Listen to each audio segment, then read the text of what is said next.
यहाँ की आपकी पुकार, जैसे पता नहीं कितनी बहनों के साथ बलात्कार होते हैं कहीं कहीं, और वो सभी पुकारती भी हैं अपने मदद के लिए, फिर लास्ट में भगवान को भी याद करती होंगी, लेकिन कितनों की मदद होती है? बहुत कम।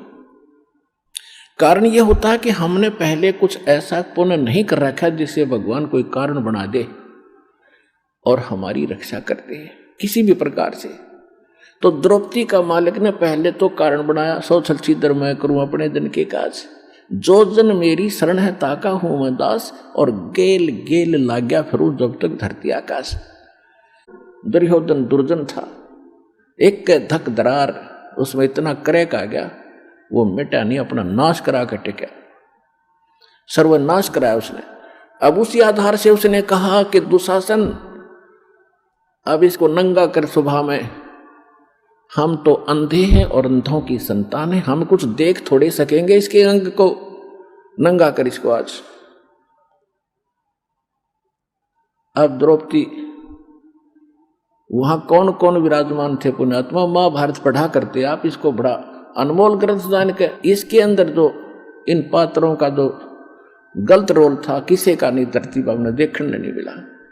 भीष्म पितामह, द्रोणाचार्य और कर्ण, ये तीन ऐसे योद्धा थे जिससे सब कुछ कांपते थे। दुर्योधन भी कांपता था और वो सारे सभी कौरव कांपते थे।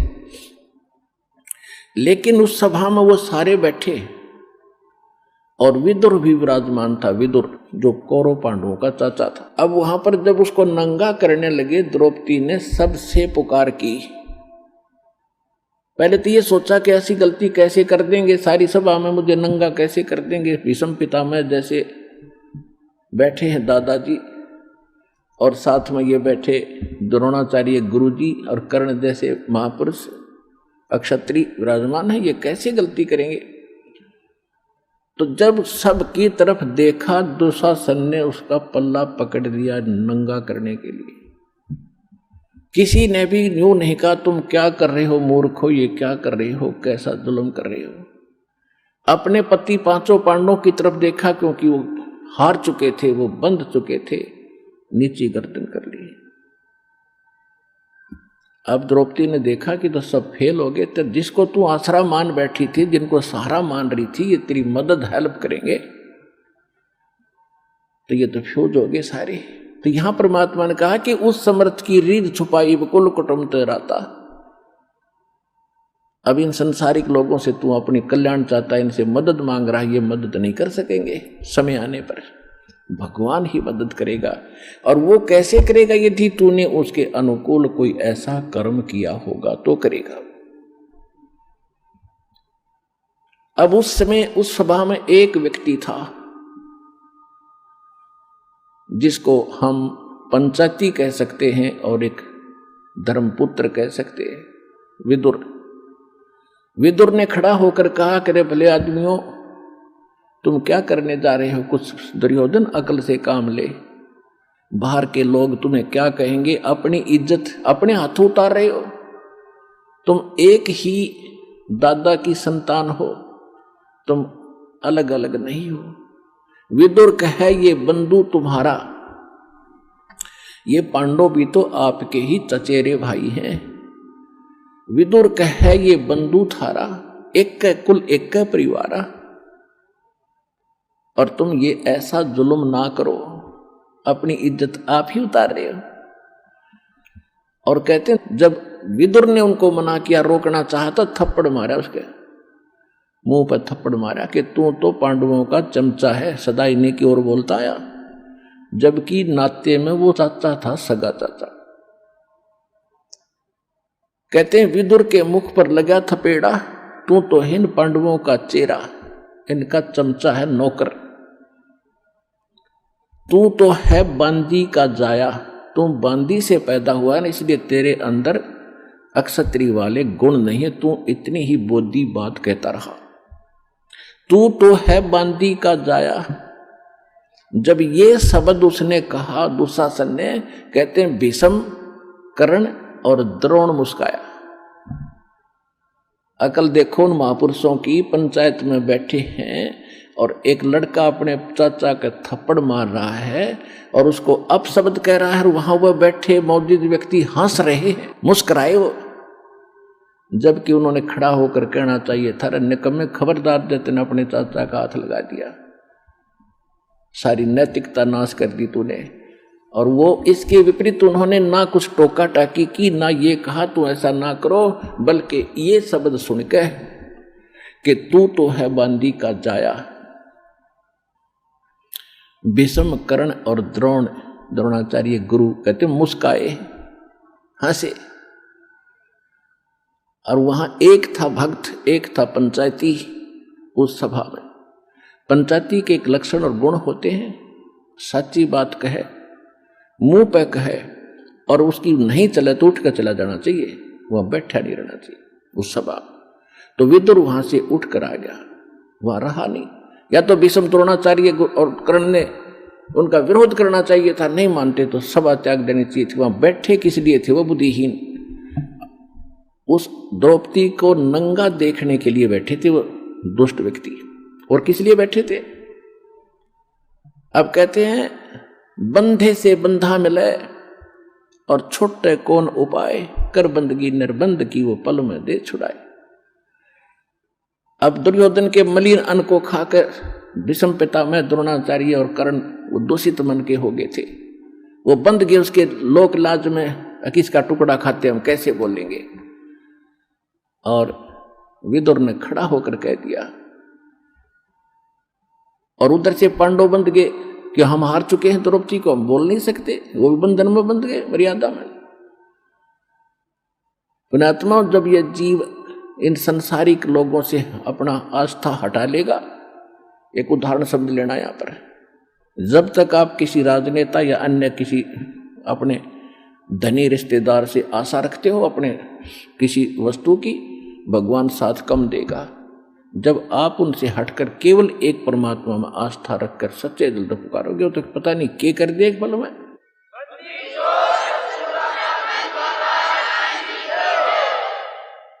जब द्रौपदी ने देखा कि यहां कोई और साथी नहीं, तेरा मददगार नहीं है, तब सच्चे दिल से आत्मा रोई थी।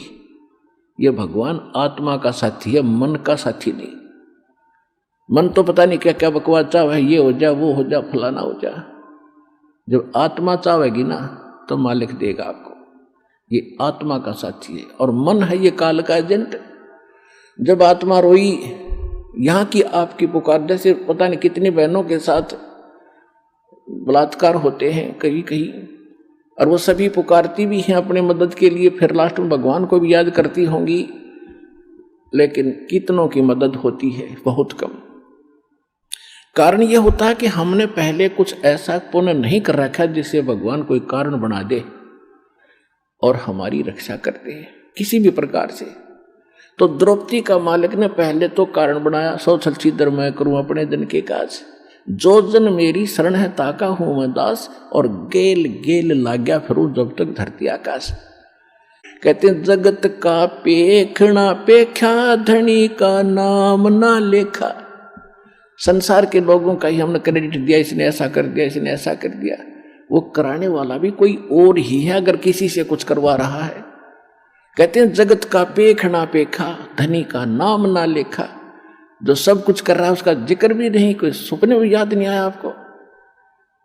तो परमात्मा कहते हैं जब तक जो मेरी शरण में है, कभी किसी शरण समय में, ये द्रौपदी वाली आत्मा भगवान की शरण में थी। इस कलयुग के इस पीरियड में ये चल रहा है जो स्वर्ण युग आ गया ये, और इसमें जो बिचल गए, पिछड़ गए, रह गए, वो फिर यही धक्के खाते हैं। रानी बन गई, कभी राजा बन गए, कभी देवता बन गए। कुमाई इस समय की होगी वह सत्य भक्ति, और हजारों युगों तक चलेगी उनके साथ, क्योंकि इतनी कमाई इतनी बनती है इसकी, यार फिर यहां बर्बाद हो जाती है।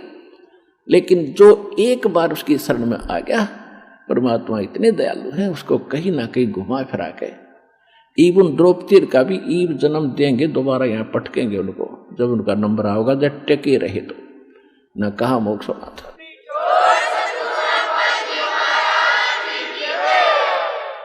तो कहने का बात यह है कि जब आत्मा ने रोई हृदय से मालिक को, तो इसकी पुकार जाती है धर्मराज के दरबार में।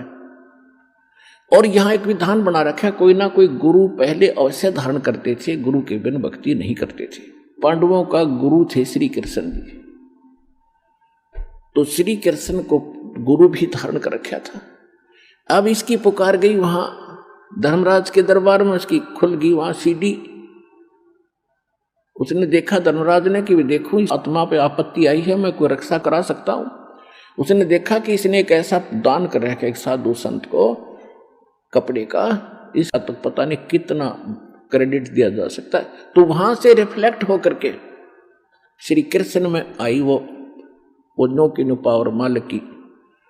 और कृष्ण जी तो अपनी पत्नी रुक्मणी के साथ शतरंज खेल रहा था, शतरंज का गेम खेल रहे थे महल में। जो ही उसने शतरंज डाली, उसमें बोलते हैं कच्चे 12 पक्के 18 पौ 12 जैसे भी उसके होते, तो 5 सेट डाले थे और बोलना था पौ 12 कच्चे 12 जैसे वो बोलते हैं खेलने में। उसी समय हाथ आकड़ गया उसका नु, और नु बोला अनंत अनंत अनंत। अब कृष्ण नहीं कर रहा था, वह परमात्मा की पावर उससे करा रही थी। अब रुक्मणी ने उसका हाथ पकड़ लिया कि अनंत अनंत क्यों बोल रहे हो, आगे बोल, इस कच्चे 12 पक्के 12 कुछ तो बोलना था, ये ऐसे क्यों बोल रहे हो आप। तब उसने कहा कि रुक्मणी कर पकड़ा मुस्काई, गरीबदास साहिब जी की अमरवाणी से दास सुना रहा है। रुक्मणी कर पकड़ा मुस्काई, उसका हाथ पकड़ के हंसने लगी। अनंत कहा मोह को समझाई, ये अनंत क्यों कहा इसका मुझे बता। अब कहते हैं दुस्शासन ने द्रौपदी पकड़ी और हमरी भगत सकल में सिखरी, जय हमरी भगत पिछोड़ी हुई तो हमरा नाम न लेवे कोई। वहां कृष्ण नहीं बोल रहा था, कृष्ण को बुलाया जा रहा था भगवान के द्वारा, और परमात्मा की पावर ही उसके पास वहां से भीतर। जैसे जड़ से खुराक आती है पौधे में, पौधे से जाती टहनी में, टहनी के फल लगते, तो वो फल देने वाली टहनी है, उसका देने वाला जड़ है, टहनी के बस का नहीं था, ये समझ लेना। क्योंकि जब इस फार्मूले को आप समझोगे अध्यात्म ज्ञान को, जब आपके समझ में आएगी और आपकी दृष्टि वहीं टिकेगी जाके कि करे करावे साइया मन में लहर उठा, दादू सदर जीव के आप बगलो जाए। कृष्ण कहते सरदरी थी और करने वाला खुद था वह। रुक्मणी कर पकड़ा मुस्काई, अंत कहा मोह को समझाई, दुस्शासन ने द्रौपदी पकड़ी और हमरी भगत यानी भगवान की भगत सकल में सिकरी, और जय हमरी भगत पिछोड़ी हुई, जय हमारा भगत हार में आ गया तो भगवान का नाम ना लेवे कोई। सत साहेब जी, इस वीडियो के बनाने का उद्देश्य हमारा किसी की भी भावनाओं को ठेस पहुंचाना व किसी को भी नीचे दिखाने का उद्देश्य नहीं है। इस वीडियो के बनाने का उद्देश्य हमारा आध्यात्मिक जानकारी हर एक इंसान को होए। इस वीडियो में जगत गुरु तत्वदर्शी संत रामपाल जी महाराज जी बता रहे हैं कि आजकल कलयुग में लड़कियों के साथ में बलात्कार हो रहे हैं। उनकी रक्षा करने के लिए उनका भाई या दुनिया के लोग या भगवान तक भी उन्हें बचाने के लिए क्यों नहीं आता। वे तो भगवान को भी याद करती हैं, लेकिन भगवान उनकी मदद क्यों नहीं कर पाता। महाभारत के अंदर द्रौपदी के साथ में भगवान ने उसकी इज्जत क्यों बचाई। आखिर उन लड़कियों की इज्जत क्यों नहीं बचा रहा जो आज के समय में उनके साथ बलात्कार हो रहे हैं। क्योंकि भगवान भी ये देखता है कि उसने भविष्य में पहले कभी कुछ किया है या नहीं किया, उसने भगवान के नाम पे दान धर्म किया है या नहीं किया। क्योंकि द्रौपदी ने पहले एक अंधे साधु की इज्जत बचाई थी, क्योंकि उस अंधे साधु को गंगा के अंदर उसका कपड़ा निकल गया था जिससे वो निवस्त्र हो गया था। द्रौपदी ने अपने साड़ी की नई साड़ी को चीर चीर के यानी काट काट करके उस साधु के पास पहुंचाया था, क्योंकि वो साधु अंधा था, बेचारे को दिखाई तक नहीं दे रहा था। तो उसने बाहर आके उस कपड़े से अपनी इज्जत बचाई और द्रौपदी को आशीर्वाद दिया कि बेटी जैसे तूने आज मेरी इज्जत बचाई है, तेरी भी भगवान ऐसे ही बचाए। तो द्रौपदी के ऊपर ऐसा ही काम हुआ, क्योंकि दुर्योधन उन पांडवों से चिढ़ता था, क्योंकि द्रौपदी से बदला लेने के लिए दुर्योधन ने उसके वस्त्र उतरवाने की चेष्टा बनाई। उसने एक योजना बनाई कि द्रौपदी को निवस्त्र करेंगे भरी सभा के अंदर। ऐसा ही किया गया, लेकिन उसने सोचा मेरे 5 पति पांडव है, मेरी रक्षा के लिए काफी है, कौन मेरा बाल तक बांका कर सकता है। लेकिन उसके पांडवपति उसको जुए में हार चुके थे, इसलिए उनकी नजरें नीचे झुकी हुई थी। वे कुछ नहीं कर पाए, लेकिन उसने फिर भगवान को याद किया। वो भगवान पूर्ण परमात्मा सतगुरु देव के रूप में आता है, जो उनका गुरु होता है इंसानों का। लेकिन द्रौपदी का गुरु श्री कृष्ण जी थे। श्री कृष्ण जी के रूप में कबीर देव जी आए। उन्होंने उनका चीर भर बढ़ा दिया, क्योंकि उन्होंने पहले दान पुण्य किया था। अब विचार करते हैं कि उन लड़कियों की हिफाजत परमात्मा क्यों नहीं कर पाते, उनकी मदद क्यों नहीं कर पाते, क्योंकि उन्होंने पहले कभी दान धर्म नहीं किया, इसलिए वे उनकी मदद नहीं कर पाते। इसलिए वे चिल्ला चिल्ला के बिलक बिलक के बेचारी मर जाती है। इससे हमें सिद्ध होता है कि शास्त्रानुकूल भक्ति करेंगे तो परमात्मा हमारी जगह जगह पल पल रक्षा करेगा। आइए अब जानते हैं जगत गुरु तत्वदर्शी संत रामपाल जी महाराज जी द्वारा लिखी पुस्तक इसी विषय में, क्या भगवान कैसे किसकी मदद करता है और असली भगवान कौन है। आइए देखते हैं। गरीब पतिव्रता सो जानिए, जाके दिल नाही और, अपने पीव के चरण बिन तीन लोक नहीं ठोर। वाणी नंबर 10 का सरलाट पूर्व में कर दिया है। जैसे पतिव्रता स्त्री अपने पति के अतिरिक्त किसी पुरुष को पति यानी स्वामी भाव से नहीं चाहती, चाहे वह कितनी सुंदर हो, कित धनी हो या बड़ा अधिकारी हो, चाहे राजा भी क्यों न हो, उसे पतिव्रता कहते हैं। कथा। एक व्यक्ति राजा का नौकर था। उसको अपनी पत्नी पर पूर्ण विश्वास था कि वह पतिव्रता है, जिसकी महिमा वह अपने साथियों में बार बार करता था। एक दिन बात राज दरबार में पहुंच गई। नौकर हिंदू था, राजा मुसलमान था। मुसलमान महामंत्री था। राज दरबार में राजा ने उस नौकर से पूछा कि आप यह कहते हैं कि आपकी पत्नी पतिव्रता है, आपको पूर्ण विश्वास है? नौकर ने कहा कि पूर्ण से भी आगे है। उसी समय महामंत्री बोला कि यदि मैं तेरी पत्नी का पतिव्रत धर्म अखंड कर दूं तो तुझे क्या सजा मिलनी चाहिए? नौकर ने कहा कि फांसी दे देना। यदि पतिव्रत धर्म खंड नहीं कर पाया तो आपको क्या सजा मिलनी चाहिए? राजा ने कहा कि फांसी की सजा। महामंत्री ने स्वीकार कर ली तथा नौकर से पूछा कि क्या वस्तु लाऊं जिससे तू माने कि मैं सफल रहा हूँ? नौकर ने कहा कि विवाह के समय एक पटका यानी परना तौलिए जैसा वस्त्र तथा कटार यानी छोटी तलवार 1.5 फुट लंबी दूल्हे को देते थे। वह पत्नी को संभाल दी जाती थी। वह सुहाग की निशानी मानी जाती थी। नौकर ने कहा कि पटका और कटार ला देना, मैं मान लूंगा कि आपने मेरी पत्नी का धर्म नष्ट कर दिया है। महामंत्री उस शहर में गया और एक दूती यानी जो औरतों तथा पुरुषों को भ्रमित करके ठगती थी तथा जो निंदा चुगली करके आपस में लड़ाई करवाती थी, अपना स्वार्थ सिद्ध कर लेती थी, उसे दूती कहते थे, को बुलाया। महामंत्री ने उस दूती से कहा कि इस नाम का व्यक्ति है, उससे मेरी शर्त लगी है, मेरा संपर्क उस स्त्री से करवा दे, जो धन चाहिए बता दे।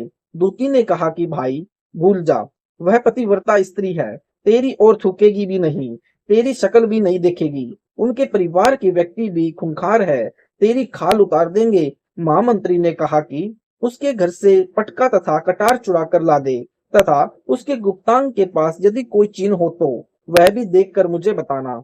उस नौकर के परिवार के लोग उस शहर से थोड़ी दूरी पर एक गांव में रहते थे। नौकर शहर में रहता था। दूती नौकर के घर गई। उसकी पत्नी से बोली कि बेटी, मैं तेरे पति की बुआ हूँ, मैं कई वर्षों के पश्चात आई हूँ। उस स्त्री ने कहा कि आओ बुआ जी। वह दूती 2 दिन रुकी। जिस समय वह स्त्री स्नान करने लगी तो दूती उठकर कमर मलने लगी। बहुत मना करने पर भी नहीं मानी और कहने लगी कि मुझे तो बेटी से भी प्यारी लगती हो, मना मत कर। यह कहकर मुख पर हाथ फेरा, जांघों की ओर झुककर देखा, आंखों को धोने के बहाने पानी मार दिया और उस स्त्री की आंखें बंद हो गई। इस प्रकार गुप्तांग के पास जांग में एक तिल था, वह देख लिया, बस काम बन गया। वह स्त्री स्नान करके रसोई में खाना बनाने गई तो दूती पटका तथा कटार लेकर चंपत हो गई। दूती ने पटका तथा कटार महामंत्री को दे दिए और जांग पर तिल की निशानी भी बता दी। महामंत्री ने राजा से कहा कि मैंने उसकी पत्नी के पास 2 दिन बिताए हैं और यह पटका तथा कटार उसी के हाथों से लेकर आया हूँ। राजा ने दरबार लगाया, नौकर को बुलाया तथा महामंत्री से सभा में पटका और कटार नौकर को दिखाई, जो उसी की थी, तथा उसकी पत्नी की जांघ पर तिल भी बताया तो नौकर मान गया। राजा ने फांसी का दिन 15 दिन बाद का रख दिया और नौकर से अंतिम इच्छा पूछी। नौकर ने कहा कि मैं अपनी पत्नी से अंतिम बार मिलना चाहता हूँ। राजा ने उसे आज्ञा दे दी। नौकर अपने घर गया और अपनी पत्नी से कहा कि आपने विश्वासघात किया। मैंने आपके विश्वास पर महामंत्री शेर खान से ऐसी शर्त लगाई थी। राजा के दरबार में राजा के सामने मैंने कहा था कि मेरी पत्नी का पतिव्रत धर्म कोई नष्ट नहीं कर दे सकता, तो मुझे फांसी लगा देना। अब मुझे उस दिन फांसी लगाई जाएगी। उसकी पत्नी ने सब बात बताई, परंतु दरबार में फैसला हो चुका था। वह नौकर वापिस राजा के दरबार में गया, उसे कैद में डाल दिया गया।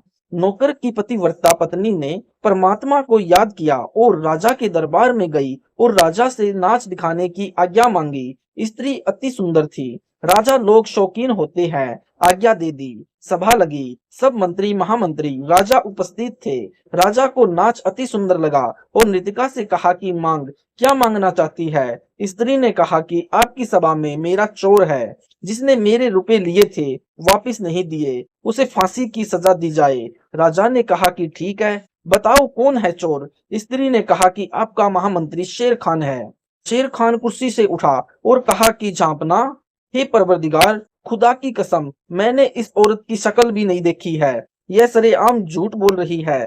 तब स्त्री ने कहा कि राजन, यदि इसने मेरी शक्ल नहीं देखी है, यह मुझे जानता तक नहीं है, तो वे पटका और कटार कहाँ से लाया था। मैं उस शूरवीर सैनिक की पत्नी हूँ, जिसको तूने दूती भेजकर मेरे जांग के तिल का पता लगाया और उसी ने ये पटका तथा कटार चोरी करके इसको लाकर दी थी। उसने अपने आप को मेरे पति की बुआ बताया था। मैं नई नई इस घर में आई थी, मैं उसे जानती तक नहीं थी। वह दूती बुलाई गई, उसने राजा को सच्चाई बता दी। राजा ने उस नौकर को बरी कर दिया और महामंत्री बना दिया। महामंत्री शेर खान को फांसी पर लटका दिया। पतिव्रता स्त्री उसे कहा जाता है जो अपने पति के अतिरिक्त अन्य पुरुष से स्वेच्छा से संभोग ना करे, चाहे सवर्ण का बनकर खड़ा हो, चाहे देवता पृथ्वी पर उतर आए। यदि कोई बलात्कार करता है तो उस नीच को पाप लगेगा और राजा के द्वारा दंडित किया जाएगा, परंतु इस कृत्य से उस स्त्री या लड़की का पतिव्रत धर्म नष्ट नहीं होगा। दुष्ट शक्तिशाली व्यक्ति तो पुरुष से बलात् धन छीन ले जाता है। एक शक्तिशाली दुष्ट व्यक्ति ने जरा सी कहा सुनी होने पर भी एक व्यक्ति की गुदा में डंडा घुसा दिया। मरा तो नहीं, परंतु महीनों कष्ट रहा। इस प्रकार भगत ने पतिव्रता स्त्री की तरह अपने इष्ट देव पर समर्पित होना चाहिए, तब परमेश्वर प्रसन्न होगा और मोक्ष प्रदान करेगा। आइए अब देखते हैं मीराबाई की उसी पूर्ण परमात्मा ने कैसे मदद की थी। मीराबाई की माता ने कहा कि हे मीरा, तू सत्संग में जाना बंद कर दे। संसार के व्यक्ति हमारे विषय में गलत बातें करते हैं। मीरा ने कहा कि हे माता, मैं सत्संग में जाना बंद नहीं करूंगी। संसार भले ही ईर्ष्या की आग में जलकर मर जाए। माता ने मीरा को बहकाने के लिए बताया कि जिस रास्ते से तू रात्रि में सत्संग सुनने के लिए जाती है, उस रास्ते में सर्प तथा सिंह रहते हैं, वे तुझे मार देंगे। मीरा ने उत्तर दिया कि मेरे गुरुजी इतने समर्थ हैं, वे कृपा करेंगे तो सिंह तो गिद्दड़ की तरह व्यवहार करेंगे और सांप ऐसे निष्क्रिय हो जाएंगे जैसे गंडे हुए प्राणी होते हैं, यानी जो सर्प जैसे आकार के होते हैं परंतु 6 या 8 इंच लंबे और आधा इंच गोलाई के मोटे होते हैं, वे डसते नहीं। मीरा की माता ने फिर कहा कि सत्संग सुनने वाले स्थान पर कुछ युवा भक्त पुरुष भी रहते हैं, कोई तेरे को कहीं ले जाएगा और गलत कार्य करेगा। मीरा ने उत्तर दिया कि हे माता, आपके मन में दोष है, इसलिए आपके मन में ऐसे विचार आए हैं। हे माता, वे संत व भक्त तो मेरे माता पिता के समान है, वे ऐसा गलत कार्य नहीं करते। मीरा की माता ने छुआछात के कारण मीरा को रोकना चाहा, कहा कि हे मीरा, तेरा गुरु रविदास तो अनुसूचित जाति का चमार है, इससे हम राजपूतों की बेइज्जती हो रही है, सत्संग में जाना बंद कर दे। मीरा ने कहा कि हे माता, आपके विचार से मेरे गुरुजी अनुसूचित जाति के चमार हैं, मेरे लिए तो मेरे परमात्मा है, मैं उनकी बेटी, वे मेरे पिता है, सत्संग में जाना बंद नहीं होगा। कुछ वर्ष पश्चात अपने देवर के अत्याचारों से परेशान होकर घर त्याग कर वृंदावन में चली गई। वहां कबीर परमात्मा जी एक साधु के वेश में गए। ज्ञान चर्चा हुई, तब मीरा को ज्ञान हुआ कि अभी आगे की पढ़ाई शेष है, यानी केवल प्रथम मंत्र का जाप संत रविदास जी ने दे रखा था। परमात्मा कबीर जी ने सतनाम की दीक्षा दी। मीरा जी को वही रूप दिखाया जिस रूप में संत रविदास जी के साथ सत्संग में मिले थे। मीरा जी का फिर मानव जन्म अब वर्तमान के भक्ति युग में होगा। तीनों नाम की दीक्षा मिलेगी। मोक्ष उसकी मर्यादा पर निर्भर करेगा। यदि आजीवन विश्वास के साथ मर्यादा में रहकर तीनों नामों का जाप करती रही तो मोक्ष निश्चित है। वृंदावन में भी मीरा की आस्था श्री कृष्ण में कुछ कुछ थी, इसलिए उसने वृंदावन में जाने का विचार किया था। जब मीराबाई राणा के अत्याचारों से तंग आकर घर त्याग गई थी तो उस क्षेत्र में अकाल मृत्यु महामारी अकाल यानी दुर्भिक्ष की मार शुरू हो गई थी। ज्योतिषियों ने बताया कि आपके नगर से संत रुष्ट होकर चला गया है, जिस कारण से यह उपद्रव हो रहा है। समाधान बताया कि यदि वह संत जीवित मिल जाए और वापस मनाकर प्रसन्न करके लाया जाए तो वह आशीर्वाद देकर सब ठीक कर सकता है। राणा ने अपने सभापतियों से प्रश्न किया कि ऐसा कौन संत था जो रुष्ट होकर चला गया। राणा का चाचा यानी मीरा का पितसरा यानी चाचा ससुर भवन सिंह राणा का महामंत्री था तथा परमात्मा का भगत था। मीराबाई के साथ बोम ने भी संत रविदास जी से नाम दीक्षा लिया था। बोम को एक नौकर राजा ने दे रखा था। उस नौकर ने भी उस समय संत रविदास जी से नाम दीक्षा लिया था। वे पहले मीरा के साथ बैठकर परमात्मा की चर्चा घंटों करते थे। भवन मीरा को बेटी की तरह तथा साध्वी की तरह सम्मान देता था, परंतु अत्याचारी भतीजे राजा से डरता था। मीरा को सांत्वना देता था कि भक्तों का भगवान रक्षक है। मीरा के चले जाने के पश्चात भवन तथा नौकर बहुत रोते थे, याद करते थे। बोम ने राजा को बताया कि मीरा संत थी, वह चली गई, इस कारण से यह सब अनिष्ट हो रहा है। राणा ने कहा कि उसे कौन ला सकता है, मैं कभी उसे कष्ट नहीं दूंगा, प्रतिज्ञा करता हूँ। दो सिपाही जो मीरा की निगरानी के लिए छोड़ रखे थे, मीरा के साथ छाया की तरह साथ रहने का आदेश राणा ने दे रखा था। मीरा की प्रत्येक गतिविधि पर नजर रखने को कहा था। दोनों मीराबाई से ज्ञान चर्चा सुना करते, उसके कष्ट में रोया करते थे, कहते थे कि बहन विश्वास रखो, परमात्मा सब देख रहा है। मीरा के अचानक चले जाने से उनकी दशा भी खराब थी, घंटों रोते थे। उन दोनों ने खड़ा होकर सभा में कहा कि हम मीरा को लौटा ला सकते हैं, यदि जिंदा मिल गई तो। राजा ने कहा कि यदि नहीं आई तो क्या करोगे। वे बोले कि हम भी लौट कर नहीं आएंगे। दोनों मीराबाई की खोज में निकले। पता लगा कि बहुत सारे संत यानी स्त्री पुरुष वृंदावन में रहते हैं। वहां मीराबाई मिल गई, लौट चलने की प्रार्थना की। बताया कि राजा के राज में उपद्रव हो रहा है। ब्राह्मणों ने बताया है कि मीरा वापसी आएगी तो सब ठीक होगा। राणा ने कहा कि आगे से मीरा को कोई कष्ट नहीं दूंगा, आप चलो। मीरा ने कहा कि भाई अब नहीं जाऊंगी। उन्होंने कहा कि यदि आप नहीं चलोगी तो हम प्रतिज्ञा करके आए हैं कि यदि मीरा जीवित मिल गई तो हमारी बात को मान लेगी। राणा ने कहा था कि यदि नहीं आई तो क्या करोगे। हमने कहा कि हम भी नहीं आएंगे।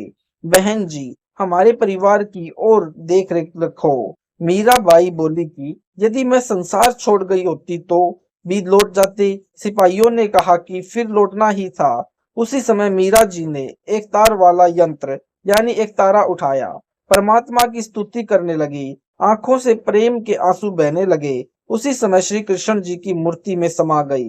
दोनों नौकरों ने लौटकर राणा को सभा में बताया। उस समय राजा अपने महामंत्री भवन के साथ शिकार खेलने जाने वाले थे। भोम तलवार तीर लेकर तैयार था। उसके घोड़े को भक्त नौकर पकड़कर खड़ा था। भवन मंत्री सभा में बैठा था। नौकरों से राजा ने प्रश्न किया कि मिली मीरा। नौकरों ने कहा कि मिली थी, मना कर दिया, भगवान की मूर्ति में समा गई। राजा अहंकारी था, उसने कहा कि बाहर जाकर चरित्रहीन हो गई होगी, मुसलमान खत्म कर लिया होगा, इसलिए धरती में गड़ गई। जब जानता वह संत थी, ऊपर आकाश में स्वर्ग में जाती। उस समय भवन भक्त खड़ा हुआ और बोला, हे अपराधी, उस देवी के लिए ऐसे कटे जले शब्द ना बोल। यदि वह ऊपर चली जाती तो भी तूने नहीं मानना था, तेरा पाप नहीं मानने देता। मैं जा रहा हूँ, स्वर्ग में देख ले। भोम सबके सामने घोड़े पर सवार हो गया, तलवार भी हाथ में थी। घोड़ा ऊपर को उठने लगा तो नौकर रोने लगा कि मालिक, मैं कैसे अकेला इस अन्यायी के राज्य में रह सकूंगा, मुझे भी साथ ले चलो। यूं कहते कहते नौकर भगत ने घोड़े की पूंछ पकड़ ली, वह भी घोड़े से लटका ऊपर चला दिया। घोड़े यानी जोड़े, जूते व गुलाम यानी सहित भवन स्वर्ग गया। देखा दोस्तों आपने, जगत गुरु तत्वदर्शी संत रामपाल जी महाराज जी के विचार से अगर हम शास्त्र अनुकूल भक्ति करते हैं तो परमात्मा हमारी हर समय पल पल रक्षा करता है। जैसे मीराबाई की रक्षा की थी, उसके देवर बिल्कुल अत्याचारी थे जो उस पर हर समय अत्याचार करते थे और फिर भी उसने भगवान के अंदर मूर्ति में समाधि ले ली। ऐसे ही परमात्मा अपने भक्तों की रक्षा करता है और क्यों रक्षा नहीं कर पाता ये आप इस वीडियो में देख चुके हैं। अगर आपको यह वीडियो अच्छा लगा तो इस वीडियो को लाइक करें, शेयर करें, कमेंट करें। अगर आप हमारे चैनल पर पहली बार है तो हमारे चैनल को सब्सक्राइब करना न भूलें। सत साहिब जी, मिलते हैं अगली वीडियो में।